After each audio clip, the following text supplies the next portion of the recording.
So as I mentioned in my previous video, I recently moved into a very small one-bedroom apartment.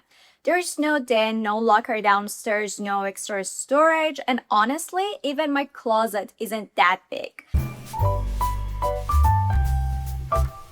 And living in a small apartment has changed a lot of things for me. I'm someone who likes to keep my home clean, organized, and decluttered. I feel like one of the biggest factors in keeping a home clutter-free is either not buying too much stuff or having proper storage for the things you own. I'm not really a big shopper. I'm not the type of person who's constantly buying things. So for me, the challenge wasn't necessarily buying less. It was more about storage.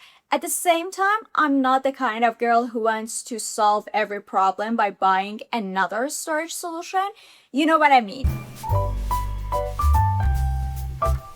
You have too much stuff, so you buy another drawer, then another closet, then another organizer, then another storage solution from IKEA or Amazon. Before you know it, your entire home is just drawers, closets, bins, baskets, and organizers. And personally, that's not how I want my home to feel. Even when it comes to storage, I think you need to be intentional. Where is this storage piece going to go? How is it going to fit in the room? How is it going to look? Is it actually helping me, or am I just buying storage because I own too much stuff? Before moving here, I got rid of a lot of my belongings.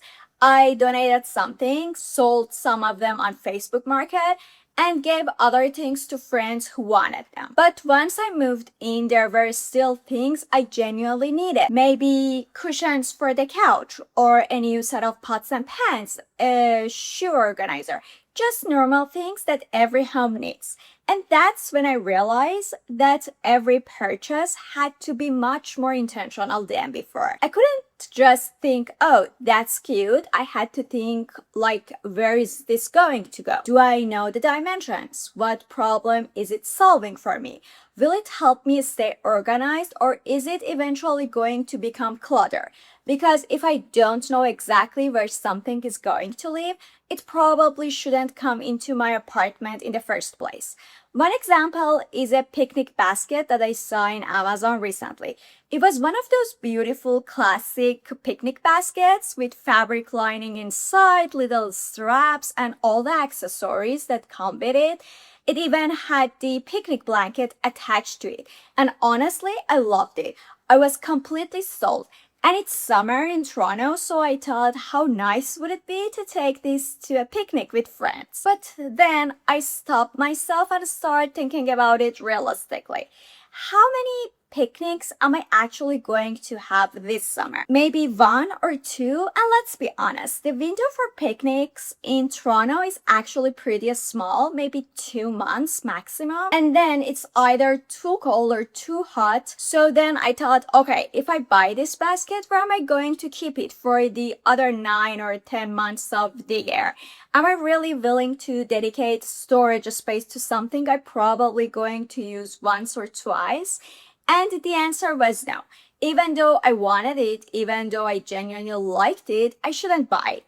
The same thing happens with workout equipment. You see these amazing setups online with beautiful dumbbells and workout equipment, and everything looks so aesthetic, and suddenly you're convinced you're going to start working out at home. But then I have to stop and ask myself, am I actually going to do that? Because I already do yoga and Pilates outside the home. That's my routine. That's what I enjoy. So am I really buying workout equipment because I'm going to use it?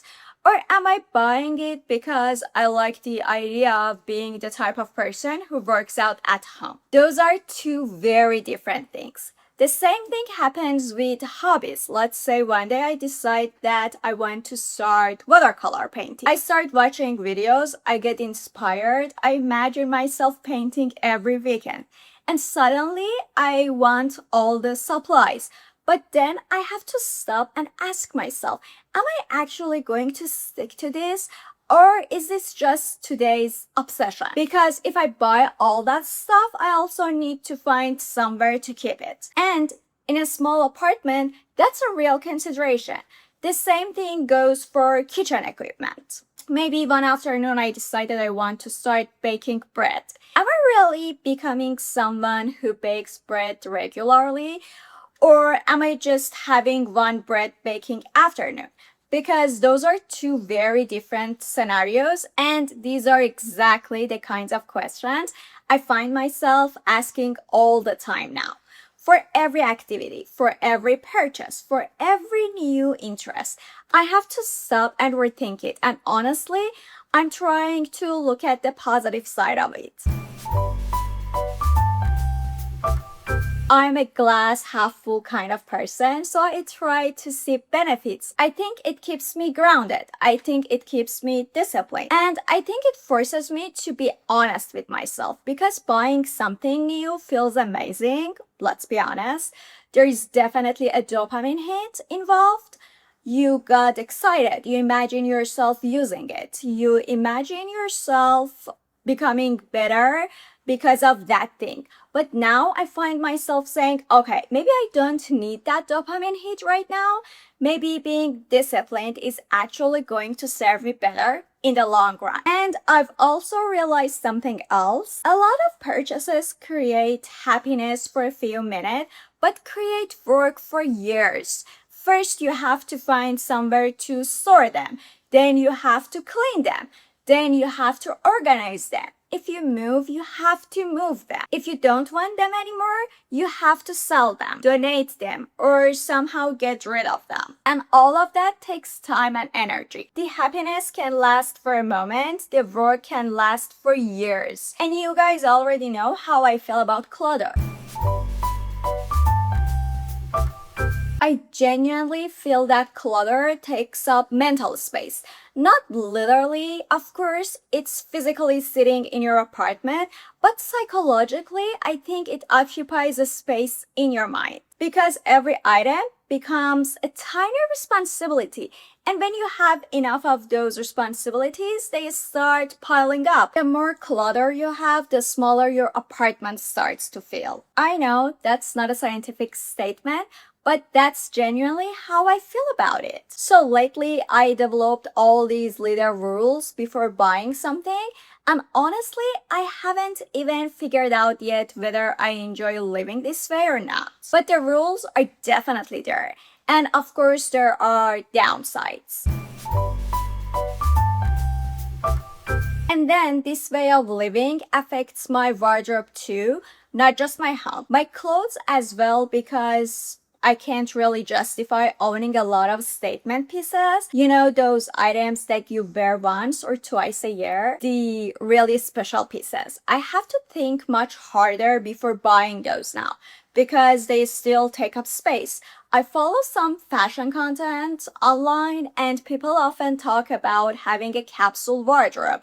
And honestly, I feel like that's the direction I naturally have to move toward. Not only for clothing, for everything. A capsule home, a capsule lifestyle, a capsule version of owning things. And one final thing I've noticed, small apartments get messy incredibly fast.